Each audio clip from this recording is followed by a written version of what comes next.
നിങ്ങൾ നിങ്ങളുടെ ലൈഫിലേക്ക് ഞാൻ ഈ പറയാൻ പോകുന്ന 3 കാര്യം ജസ്റ്റ് ഒന്ന് ചെയ്തു നോക്കിട്ടോ. ഞാൻ ലൈഫിൽ ചെയ്തിട്ടില്ല, എനിക്ക് എക്സ്പീരിയൻസ് ചെയ്തിട്ട് വളരെ നല്ലതായിട്ട് തോന്നിയിട്ടുള്ള ഒരു കാര്യം കേട്ടോ.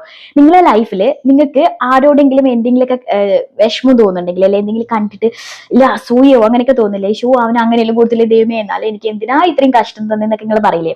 ഇത് നമ്മൾ ഡെയിലി ഒക്കെ നമ്മൾ ചെയ്തുകൊണ്ടിരിക്കുന്ന കാര്യം. നമുക്ക് എന്തെങ്കിലും ഇല്ല, മറ്റുള്ളവർക്ക് എന്തെങ്കിലും ഉണ്ട് എന്നൊക്കെ കേൾക്കുന്ന സമയത്ത് അത് ഒരാഴ്ച അല്ലെങ്കിൽ നിങ്ങൾ കുറച്ച് ദിവസത്തേക്ക് അത് ചിന്തിക്കാതെ അങ്ങനെ പറയാതെ ഇരുന്ന് നോക്കാം. ആ ഒരു കാര്യം ചെയ്യാം.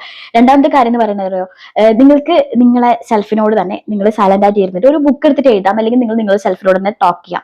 നിങ്ങൾക്ക് കിട്ടിയ നല്ല കാര്യങ്ങളും നിങ്ങളുടെ ലൈഫിലെ നല്ല കാര്യങ്ങളും ഇതൊക്കെ ചിന്തിക്കുകയും ചെയ്യാം, അല്ലെങ്കിൽ നിങ്ങൾക്ക് എഴുതാട്ടോ.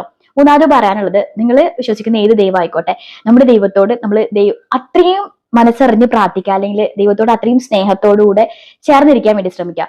ഈ ഒരു 3 കാര്യം നിങ്ങളുടെ ലൈഫിൽ നിങ്ങൾ ഒരു കുറച്ച് ദിവസത്തേക്ക് ചെയ്തു നോക്കട്ടോ. ബിഗ് ചേഞ്ച് കാണാം. എന്റെ ലൈഫിൽ ഞാൻ എക്സ്പീരിയൻസ് ചെയ്തിട്ടുള്ള ഒരു കാര്യമാണ്. അടിപൊളി ചേഞ്ച് ആണ്. നിങ്ങളുടെ ലൈഫിന്റെ ഒരു ഒരു നെഗറ്റീവ് എന്ന് പറയുന്ന ഒരു കാര്യമേ മാറിപ്പോയി നിങ്ങളുടെ ലൈഫിലേക്ക് ഒരു ബിഗ് പോസിറ്റിവിറ്റി കടന്നു വരാൻ ഇത് നന്നായിട്ട് സഹായിക്കുന്ന ഒരു കാര്യം കേട്ടോ.